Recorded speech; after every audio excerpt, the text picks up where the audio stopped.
Assalamualaikum warahmatullahi wabarakatuh.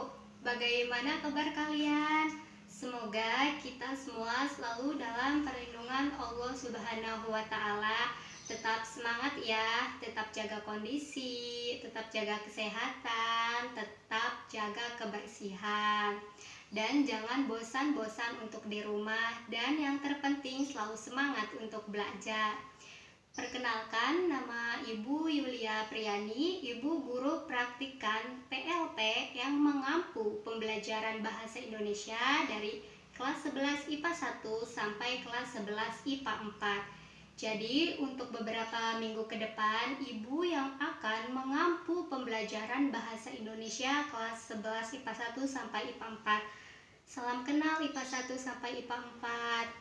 Baiklah, kita langsung saja memasuki materi. Pada pertemuan kita kali ini, kita akan memasuki bab 2, yaitu tentang teks eksplanasi. Ibu akan memberikan video pembelajaran tentang teks eksplanasi. Kalian bisa tonton videonya, kalian bisa simak videonya dengan baik-baik. Selamat menonton. Kalian pasti pernah mendengar berita-berita bencana di Indonesia atau mendengar demonstrasi yang terjadi di Indonesia. Dalam hati kalian berpikir, mengapa atau bagaimana semuanya bisa terjadi? Semua hal tentu tidak serta-merta muncul secara tiba-tiba.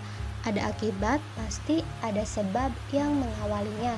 Teks eksplanasi datang untuk menjawab pertanyaan-pertanyaan tersebut.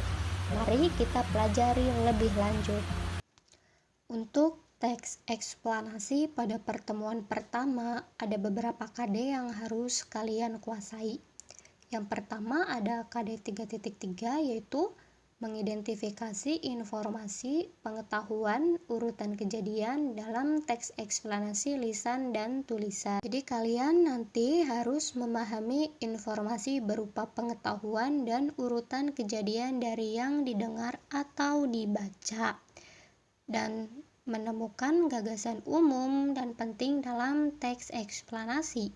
KD yang kedua yaitu 4.3, mengonstruksi informasi, pengetahuan, dan urutan kejadian dalam teks eksplanasi secara lisan dan tulis. Baik, langsung saja kita mulai kepada pengertian teks eksplanasi.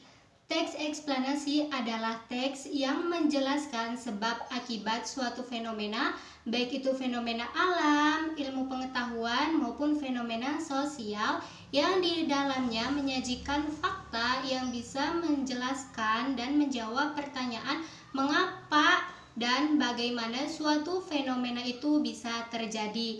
Nah, contohnya di sini ada gambar demonstrasi. Jadi, mengapa demonstrasi itu terjadi dan bagaimana prosesnya, seperti itulah teks eksplanasi yang bisa menjawab pertanyaan mengapa dan bagaimana. Selanjutnya yaitu teks eksplanasi menjelaskan mengenai fenomena alam dan fenomena sosial. Fenomena alam itu contohnya seperti gunung meletus, hujan, banjir, longsor, dan lain sebagainya. Nah, fenomena-fenomena tersebut sering sekali terjadi di lingkungan kita. Sedangkan untuk fenomena sosial, contohnya itu tawuran, kemiskinan, pengangguran, putus sekolah, dan lain sebagainya.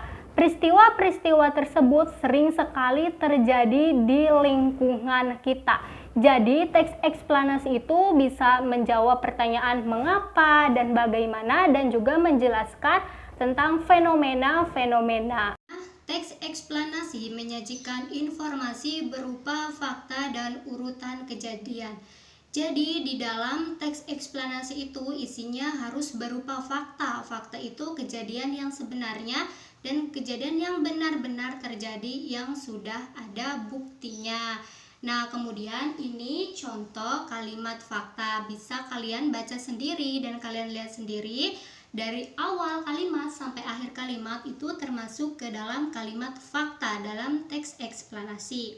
Selain kalimat fakta, ada juga urutan kejadian atau suatu proses. Nah, di sini ada contoh dalam kotak kedua. Nah, dari kotak kedua ini, dari awal paragraf sampai terakhir, itu termasuk ke dalam proses atau urutan kejadian dalam teks eksplanasi. Selanjutnya, ciri-ciri teks eksplanasi. Yang pertama, informasi yang dimuatnya harus berupa fakta.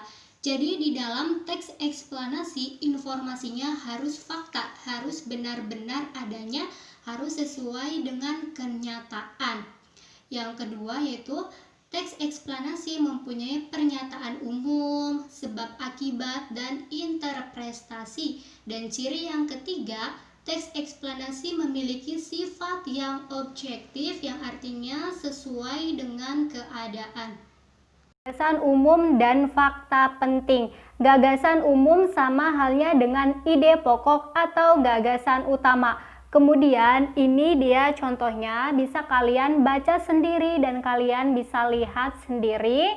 Nah, Ibu mengambil contoh mengenai penyakit saluran pernapasan atau penyakit SARS.